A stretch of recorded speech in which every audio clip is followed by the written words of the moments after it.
Welcome back to Crime is the New Black Entitlement. We're just getting news and reactions to the guilty verdict and sentencing of Carmelo Anthony, the fella who murdered Austin Metcalf. Now, if you remember, sometime in 2025, at a track meet, Carmelo Anthony went to the opposing side of the school with a knife and stabbed Austin Metcalf, who went to him and said, "You're not allowed to sit in this part of the stadium because you don't go to this school." Basically, it was something like that. And of course, whenever a black person is accused of a crime, it's natural to come up with excuses and reasons and justifications. One of which was the fact that he was acting in self-defense. Why would Austin Metcalf go around to talk to him or police him? The white people have the right to go and police black people, where they just go and sit anywhere or do anything they feel like. Of course, we also remember that Austin Metcalf's father came out and kind of forgave Carmelo Anthony. He said that the racism, I think he spoke out against racism or something. So, while hearing that he had a change of tune following the guilty verdict. So, let's do a quick recap. So, here we have the horrific high school stabbing incident that saw a track star die in his twin's arms. Yes, he's a twin. Was recorded on surveillance footage. Austin Metcalf, a Memorial High School junior, was fatally stabbed at a Texas track meet during a confrontation with Carmelo Anthony, who has now been charged with murder. As I said, this is from last year. We're doing a very quick recap. So the devastating incident took place on April 2nd, recorded on a wide-angle camera capturing a distant view of the Quickendall Stadium in Frisco, where the fatal ordeal unraveled. A tiny portion of the clash could be seen in the upper left corner of the screen. Can we see it? Can we see it? Where would it be? Anyway, upper left corner of the screen, according to the news outlets, was granted limited access to the footage. The video reportedly showed the Memorial High School pop-up tent for the track meet, the area Carmelo Anthony was accused of barging into before he allegedly pulled a knife out of his bag and stabbed Metcalf. So this is basically a breaking and entering, a trespass. This is what these fellas do. People like this is what they do. Of course, you will find the best picture you can to make him look less threatening. But I mean, you can see the weed, you can see the drugs, you can see it. Anyway, so Metcalf and Carmelo Anthony, a senior at the rival school, were not identifiable in the video provided by the school district. At 9:55 a.m., a student movement was seen at the tent on the bleachers, but the alleged stabbing was not visible. There was movement outside the tent, but it was heavily pixelated, showing figures on top of the bleachers. Some of them were positioned just above the tent, and others were just below. So this would be the twin brothers, held him in his arms, held his brother while he bled out. So, and if you recall, yes, another thing. Following his arrest, black people gathered around and raised, I think, over $1 million for the defense, for Carmelo Anthony's defense. They used the money to move out of the hood, out of the black area. They got a house in a nicer part with white people, and they spent so much of that money that they couldn't hire a proper lawyer. They had to actually go and get a public defender. That happened. It's funny how a lot of these details just come back to us. So here we go. Did Carmelo Anthony have a public defender? Give go donations under scrutiny as teens sentenced to 35 years in prison. So the fundraiser came under scrutiny after the verdict. Many accused him of hiring a public defender and misusing give go donations. So he had a GoFundMe which raised over $600,000. Then he gets a free public defender costing him $0. Him and his daddy got new cars and they moved into a gated white community. That's what that means. They all get spiffy new clothes to wear to his trial, and all those liberals fell for the grift idiots. Well, we're not sure. All right, so they definitely used the money to upgrade their lifestyle, and allegedly they got a public defender, whatever. So now he has been sentenced, I believe. So Carmelo Anthony's jurors were so shocked to their core over ghastly autopsy photos. Accused killer refuses to look. So some of the jury members gasped, and one woman put her hand over her mouth as pictures were displayed of Metcalf's body, a large stab wound in the chest. 17 years old. Meanwhile, the 19-year-old murderer looked at his lap while the pictures were shown. Well, who cares?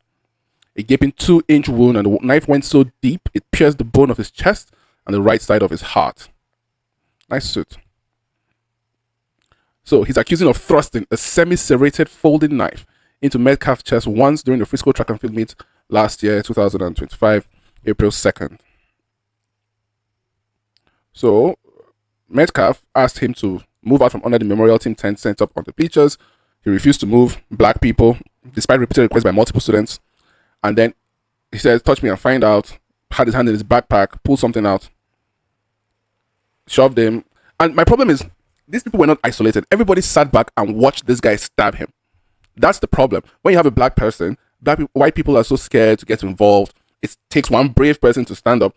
But as I said, when we reacted to this story for the first time, as a white person, you don't need to sacrifice your life. If you remember Jordan Neely and what was his name? Jordan Neely and the guy in the train.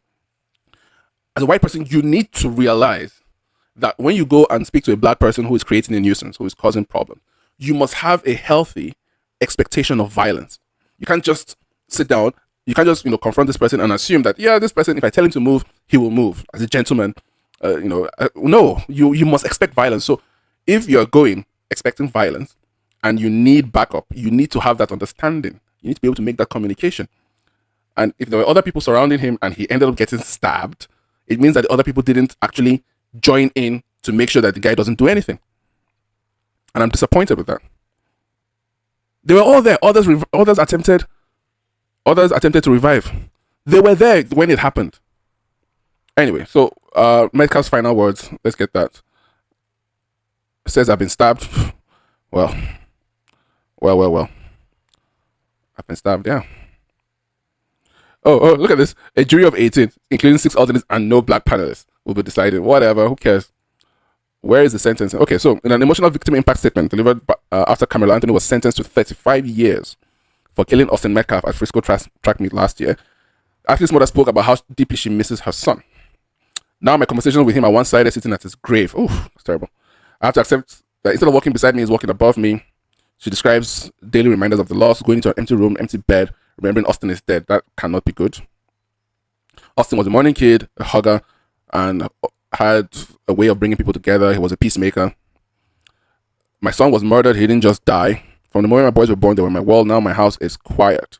Austin's laughter would fill the room. Seeing my twin lose the important person in his life crushes his mother. Addressing Anthony, she said, you should feel lucky because I've been sentenced to a lifetime without my son. Now, this is my problem with the way white people address these things. And of course, I cannot speak for somebody in this scenario, thankfully. But when you look at the tapestry of black and white murder, which we cover on this channel, when you look at how many people have come out to forgive the killers of their children, the killers of their sisters, the killers of their mothers, their daughters, their fathers, their judges, kids, uncles, doctors, nurses, dogs, cats, kitties, puppies, and goldfish, then you come out and say you should feel lucky. 35 years is not a real sentence. If someone is sentenced to 35 years for murder, that is a slap on the wrist. The traditional sentence for a guilty verdict of murder is supposed to be hanging, right? But okay, we've stopped doing hanging. We said hanging is barbaric. Fine. What about life in prison without parole? How about that? If you give somebody a regular 35-year sentence, I don't know why, but this is the law. Not the law per se. It is not the law, but this is how it operates. If you give somebody 35 years, the minimum he will spend in prison is 17 and a half years. Now, that 17 and a half years, if he gets some kind of education, if he displays good behavior, he can be eligible for parole in maybe 10 years. So, in 10, 15 years, he can be out on the street. So much for a 35-year sentence. He's out on the street and the rest of his sentence is suspended. What happens? So that's not 35 years in prison. 35 years in prison is not a sentence. It's not real. So this is the father. Let's see what he says. Look. The public's response sickens me. The moral decay is frightening. He insisted the case was never about race. Please don't make it about race. Brother, it's about race, whether you like it or not. Whether it sounds nice or not. It's about race. A black boy goes and stabs a white boy, and he dies.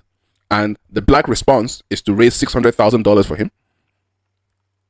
And the white response is to get behind you to show you that your son being stabbed is not random. It's 93% likely to happen. Black on white violence is 93%.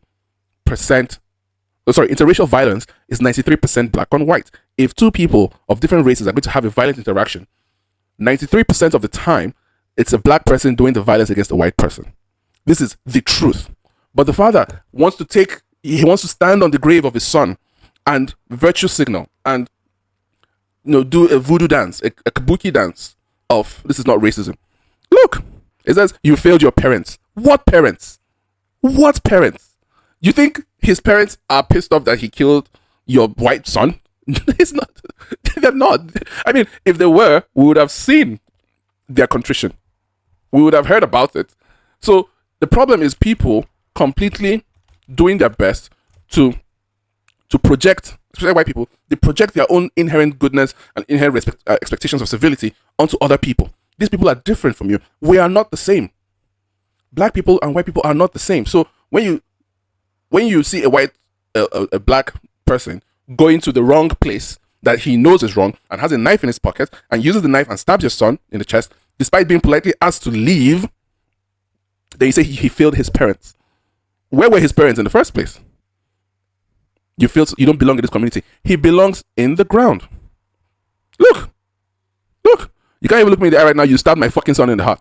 You are even taking the opportunity to say fucking son. So, but you don't make it about race. But you can say your son is fucking. Anyway, let's see what the brother says. He brought in the devil. Oh, Jesus. Oh, Jesus.